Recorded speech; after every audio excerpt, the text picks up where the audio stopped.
कार्यक्रम है उसकी रूपरेखा चतुर्वेदी जी ने बहुत बखूबी रखी है और कई बार अन्य ऐसे कार्यक्रमों में भी गई हूँ जहाँ पर हमने हमारे पत्रकार साथियों की जो दुविधाएं हैं उनको समझा है, उनसे रूबरू हुए हैं। मैं इतना जरूर कह सकती हूँ कि मैं उस प्रदेश से ताल्लुक रखती हूँ जहाँ पर किसी भी पार्टी की सरकार रही, उसने हमेशा पत्रकार जगत के लिए कुछ ना कुछ विशेष योजनाएं प्रस्तुत की हैं, उनके लिए सहयोगात्मक रवैया अपनाया है। और मैंने जिनसे अपने जीवन में प्रवक्ता के तौर पर यूं कह सकते कोई देता नहीं है ट्रेनिंग, लेकिन आप अपने आप किसी ना किसी को आत्मसात करते हो।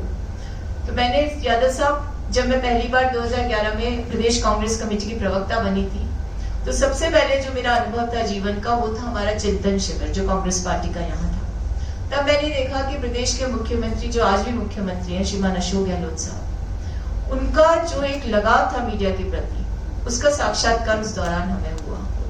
और हम लोग नए नए प्रवक्ता बने थे, हमने देखा कि रात को 1:30 बजे 2 बजे जब मीडिया आ रहा था देश विदेश से, तो स्वयं जाकर के उनको अटेंड करना एयरपोर्ट से, उसके बाद उनके होटल में व्यवस्था को स्वयं देखना, और कहीं कोई चूक थी तो खुद उसकी जिम्मेदारी उन्होंने ग्रहण की। तब हमने देखा कि मीडिया का और राजनीति का कितना बड़ा गठजोड़ है, किस प्रकार से एक दूसरे के प्रति सम्मान है और कितना महत्व मीडिया का है, ये चीजें उस समय हमने अनुभव की।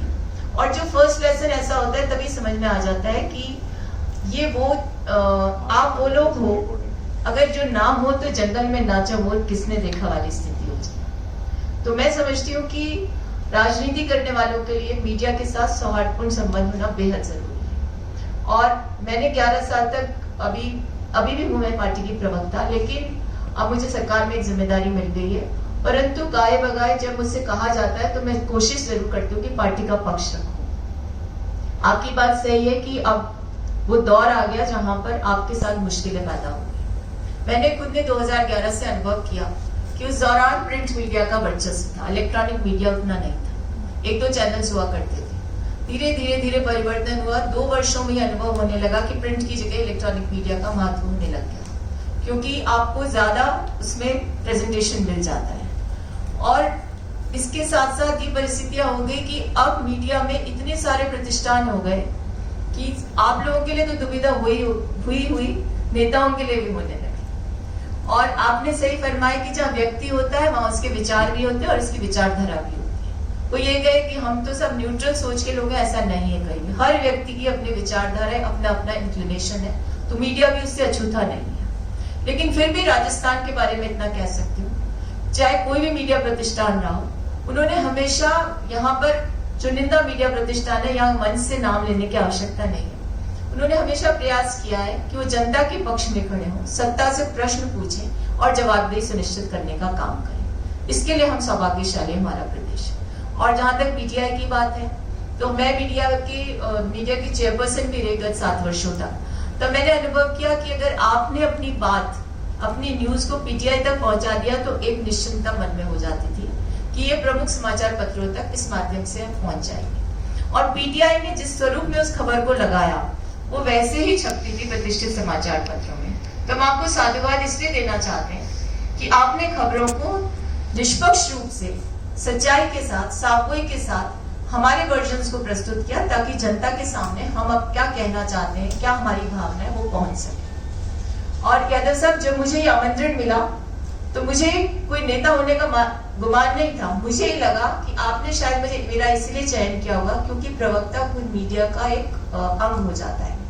धीरे धीरे ऐसा लगने लग जाता है हमें, अपना लंबा कार्यकाल हो तो, कि हम भी पत्रकार हैं। और हमारा संबंध ऐसा हो जाता है कि हम कई बार आपके लिए उसी प्रकार से न्यूज तैयार कर देते हैं जिससे आपको भी ज्यादा कवायद नहीं करनी पड़ती। तो मैंने अपने इस 11 साल के इस मीडिया के दौर में ये देखा कि मीडिया का कमर्शियलाइजेशन भी हो गया। सही कह रही ना मैं यादव साहब? और जब ऐसा हुआ तो कई बार महसूस भी हुआ कि हम कहीं कहीं जहां चाहते थे वहां वैसा प्रस्तुतिकरण नहीं हो पा रहा, और वो कमर्शियलाइजेशन हम लोग को इम्पैक्ट नहीं कर रहा, वो आपको ज्यादा कर रहा है। और आपकी जो एक सुधी होने की एक क्वालिटी रही है, एक पत्रकार कौन होता है? एक विचारक होता है जिसमें जज्बा होता है।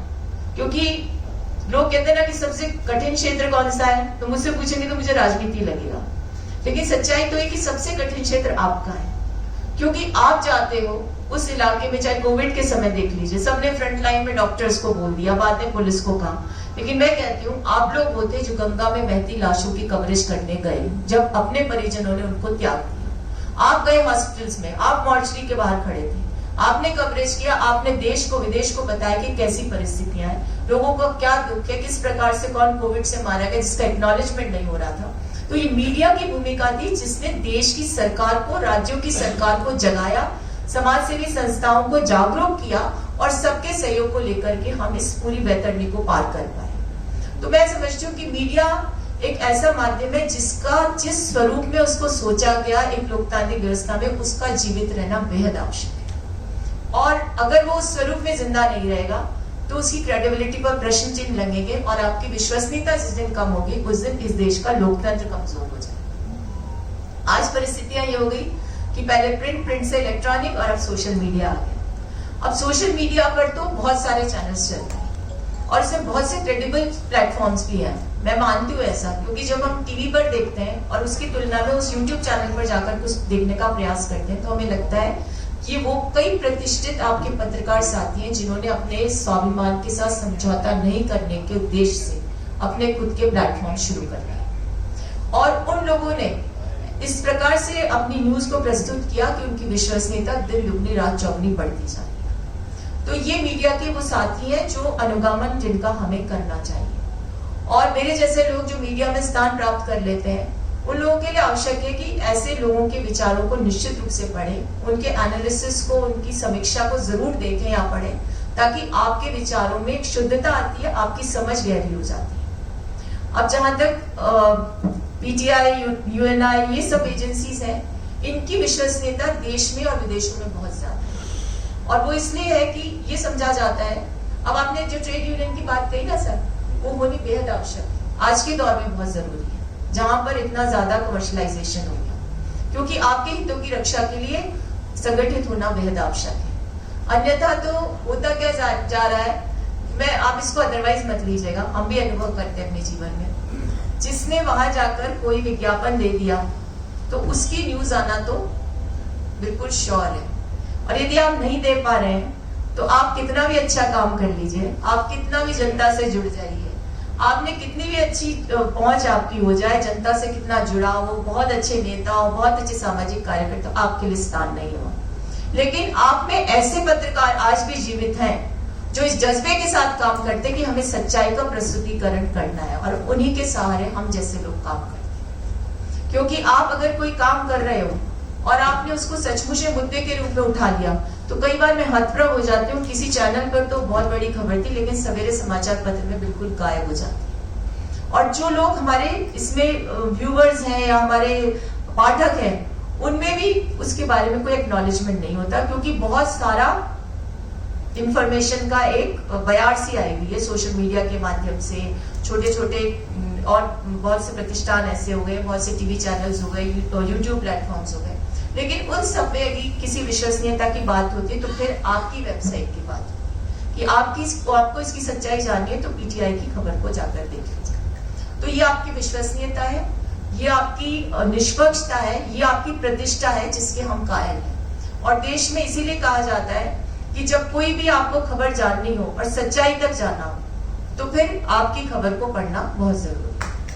लेकिन अब एक समस्या और आ गई, मीडिया के साथी भी अब डरने लगे क्योंकि पेगासस आ गया। अब किसके फोन में कौन सा इंट्रूजन हो जाएगा, आजकल सब डरते हैं, कहते हैं कि पता नहीं किसका हैक हो जाए फोन। तो ये सारी समस्याएं टेक्नोलॉजी की देन है और टेक्नोलॉजी ने ही आपको भी समस्याग्रस्त बना दिया है। अभी मैं सुनील जी से बात कर रही थी कि कोविड के 2 साल में हम लोग वर्क फ्रॉम होम कर रहे थे और जब हमने ये शुरू किया तो हमें बहुत संकट सा महसूस होता था कि आदत में नहीं थे, हम फील्ड के लोग हैं, फील्ड में जाकर के रिपोर्ट करना, वास्तविकता से रूबरू होना और उसके बाद उसको प्रस्तुत करना। लेकिन छह जब 2 साल का कार्यकाल रहा तो हम उसके भी आदी हो गए और यही चीज आम आदमी के साथ भी हो गई। उसको भी इंस्टेंट खबर चाहिए, उसको 4 लाइन में जानकारी चाहिए और आप वो लोग हो जो पूरी निष्पक्षता के साथ उसकी जड़ तक जाकर वास्तविकता का प्रस्तुतिकरण करते हैं। आज जरूरत सिर्फ पत्रकार और पत्रकारिता को बचाने की नहीं है, आज जरूरत उस जज्बे को भी बचाने की है जो सच्चाई को साफ गोई के साथ पूरी पारदर्शिता के साथ, पूरी खोजी पत्रकारिता के साथ प्रस्तुत करें। सुपरफिशियल प्रेजेंटेशन का जो जमाना आ गया वो हम सबको एक ऐसी दिशा की ओर धकेल रहा है जहां पर हम सच्चाई से वाकिफ होने से कतराने लगे। आज जब हम कहीं जाते हैं ना यादव साहब, मैं भी चुनाव हारी चंद मतों से, तो हार होती है, जीत होती है, ये मेरे लिए भी सेटबैक था। तो लोगों ने मुझसे पूछा कि क्या आप ईवीएम से हार गई? अब मैं कहूंगी ईवीएम के कारण हार गई, तो बोले कि लाए तो तुम ही थे, यूपीए सरकार ईवीएम लाई थी। लेकिन सच्चाई ये कि टेक्नोलॉजी एक ऐसी दुविधा हो गई हमारे लिए जिसके बिना रहा भी नहीं जाता और जिसके बिना निकला भी नहीं जाता। और इस टेक्नोलॉजी ने मानव का विकल्प बनना शुरू कर दिया और उसका सबसे बड़ा घात पत्रकारिता पर हो रहा है। आप ये देखिए, मैं भी गई थी कनाडा, हम्बल कॉलेज में कॉन्फ्रेंस था वो किसी और मुद्दे पर, लेकिन जो जितना विकसित देश होता है ना, वहां की जो जेनरेशन है उसको किसी चीज से कोई सरोकार नहीं है। उनसे जब मैं संवाद कर रही थी तो मेरा टॉपिक तो जेंडर था, लेकिन उनको समझ नहीं आ रहा था कि फीमेल के साथ डिस्क्रिमिनेशन क्या होता है। जब मैं समझाने का प्रयास करती थी तो हमारे देश के जो बच्चे थे वो भी समझने को तैयार नहीं थे। यानी हम अपनी जड़ों से कट चुके हैं। हमें ज्ञान की जगह इंफॉर्मेशन से परिपूरित किया जा रहा है। कॉलेजेस में आप चले जाइए, कोई लेक्चर सुनना नहीं चाहता। अरे जाएंगे, आप गूगल करेंगे, इंटरनेट पे देखेंगे, क्या सुनना है इसको, तो ये तो ऐसे ही बोलती है रोजाना। ये परिस्थितियां निर्मित होगी। और एक जमाना था जब आपके लेख छपते थे, आप राजस्थान पत्रिका में रह चुके चतुर्वेदी साहब, एक प्रतिष्ठित समाचार पत्र है।